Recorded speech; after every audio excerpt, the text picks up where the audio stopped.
Vemos cómo la lanza permite mantener la distancia a uno de los contendientes. Así otro al lado, como la espada ataca incesantemente.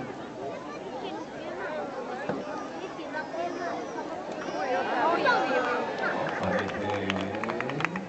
no. Continúa la lucha. Cuerpo a cuerpo.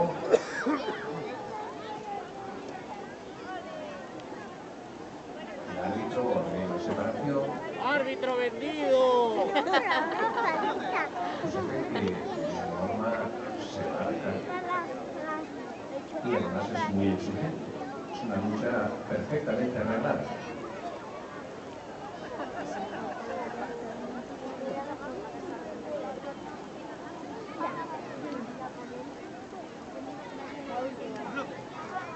Tras la incidencia, continúa la lucha.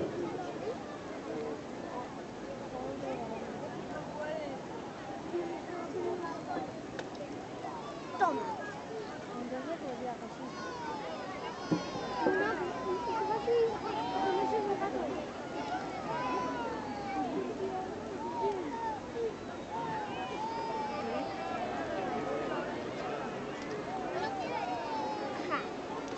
No mata